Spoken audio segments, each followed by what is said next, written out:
Alright, so good morning everyone. My name is Dana and I did my 8-month placement in Botswana. So this is Ghantzi. This is a sand settlement of about 200 people, and it's located about 5 hours driving down an only sand road from the nearest town. And there are settlements like this all across Botswana.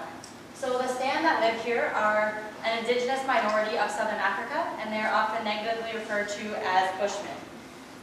Due to the remoteness of Ghantzi and the rapid erosion of traditional San lifestyles, the majority of people living here live in extreme poverty. So in settlements like this across Botswana, there are extremely high rates of HIV/AIDS, very high literacy, and alcoholism and depression is very evident. So the San in Ghantzi and across Botswana face significant barriers to maintaining their traditional culture and lifestyle. Their craft skills, which have been passed down through generations, are an integral part of their culture.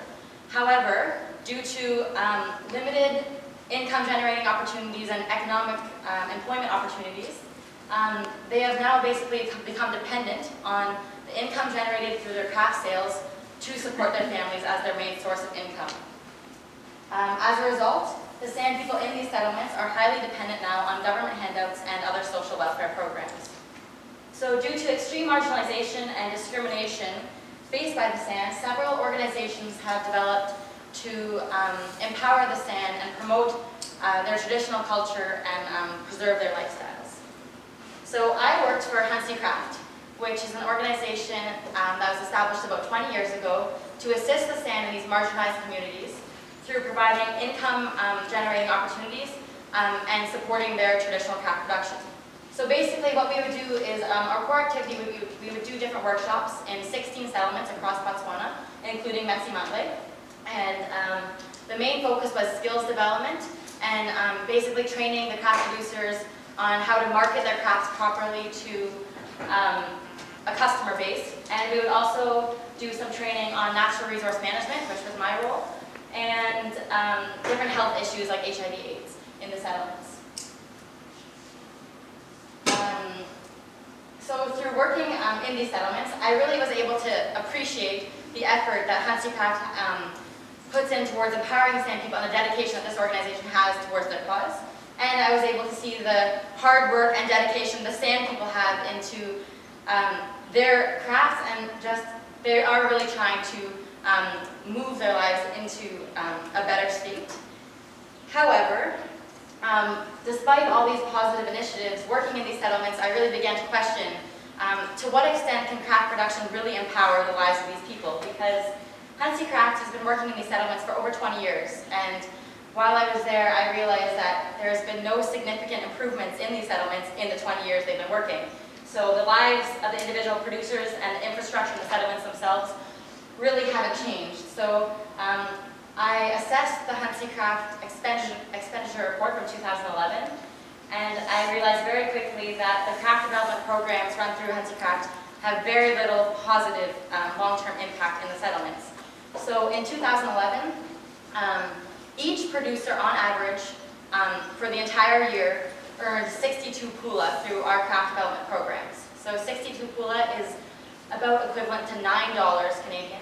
And that in Botswana is not even enough to cover 2 weeks of groceries for a family. So that was their annual income through my organization.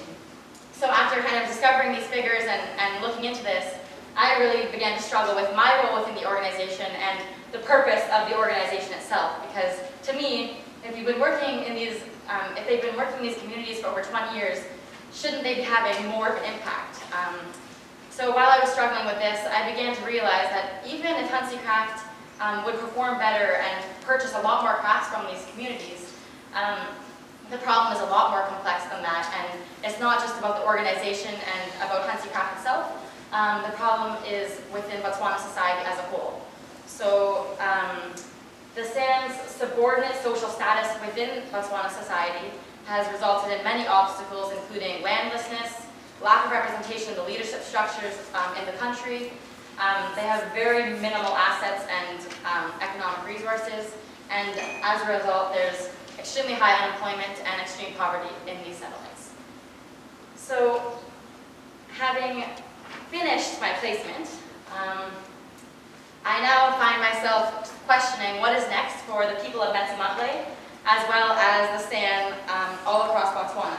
Because clearly craft production and training that is provided through organizations like Ghantzi Craft is not a way forward in and of itself. And right now there's very little opportunity for youth or teenagers to exist in Botswana society that is progressing at a very quick rate.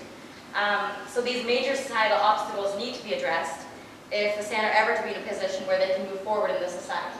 However, unfortunately, I don't have an answer to what can be done. It took me the entirety of my placement to kind of be able to come to a point where I could question Ghantzi Craft's impact and discover that there are very complex factors at play here.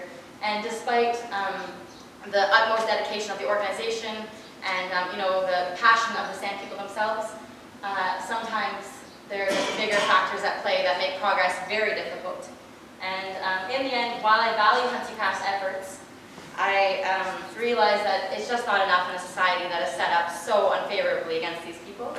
And I do believe, however, that having organizations like Ghantzi Craft and advocacy groups providing a voice for the San is definitely a step in the right direction to providing a more viable way forward for both the people of Ghantzi and the San all across.